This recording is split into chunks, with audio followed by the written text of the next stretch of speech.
1914 থেকে 2019 বা এই যে 2020, সারা ওয়ার্ল্ডে একটা মিস্টেরিয়াস পরিবর্তন আসছে। একটু খেয়াল করি, খুব মনোযোগ দিই এই পার্টটা। এটা লাস্ট চ্যাপ্টার হিস্ট্রি। একটা মিস্টেরিয়াস পরিবর্তন আসছে। আমরা দেখছি যে একসময় মানুষ ঘোড়ায় চড়ে সফর করতো, এখন মানুষ ট্রেন, প্লেন, পারলে উড়ে যাচ্ছে মানুষ।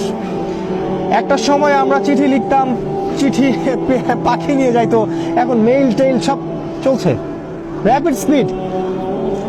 একটা সময় ছিল যখন একটা অসুস্থতায় আমরা অনেক দিন ভুগতাম, এখন খুব দ্রুত রিকভার হচ্ছে, সবকিছু ফাস্ট হয়ে গেছে। এক কথায় আমরা সায়েন্টিফিক একটা রেভলিউশন পেয়েছি, টেকনোলজিক্যাল একটা রেভলিউশন পেয়েছি, একটা মিলিটারি রেভলিউশন পেয়েছি। সারা বিশ্ব এগিয়ে যাচ্ছে, এটাই আমাদের স্লোগান। আমি শুরুতে একটা বিষয় নিয়ে কথা বলেছিলাম, এপিস্টিমোলজি এবং আইসোলেশন।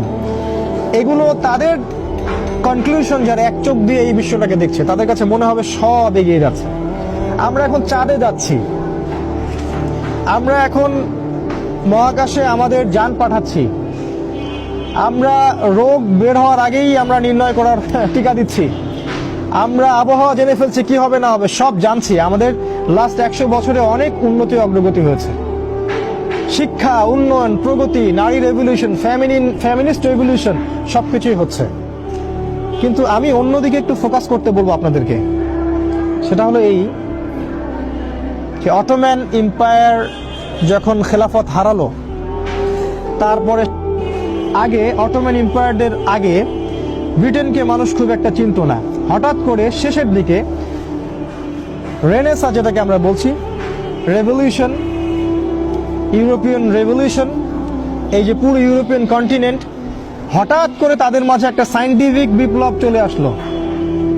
তারা সমস্ত ওয়ার্ল্ডের সায়েন্স নিয়ন্ত্রণ করতে শুরু করলো।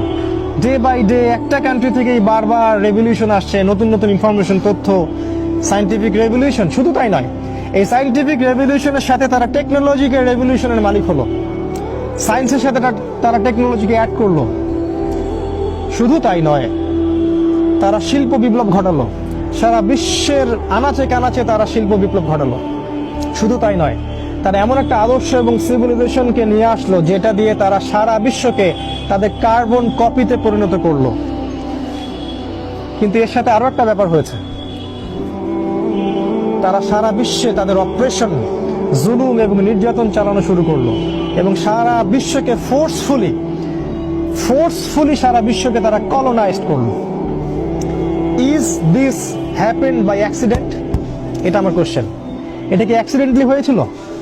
শুধু তাই নয়, তারা সারা বিশ্বের পলিটিক্স নিয়ন্ত্রণ করা শুরু করলো, সারা বিশ্বকে কলোনাইজ করলো, সারা বিশ্বের টাকা, ইকোনমি মনিটরিং করা শুরু করলো, তারা সারা বিশ্বকে রুল করা শুরু করলো। এক কথায় তারা দাউদ আলাইহিস সালামের মতো আরেকটা স্টেটে পরিণত হলো, যেটা সারা বিশ্বকে রুল করছে। হঠাৎ করে মিস্টেরিয়াসলি একটা কান্ট্রি সারা বিশ্বের মধ্যে আপলিফট হলো এবং সারা ওয়ার্ল্ড তাদের দাসে পরিণত হলো। অলমোস্ট ইভেন এখন পর্যন্ত আমাদের দেশের যারা সুদখোর এনজিও আছেন, তারা তাদের সামনে মাথা নত করে দেন, তারা তরোয়ালি দিয়ে তাদেরকে বাড়ি দেয়।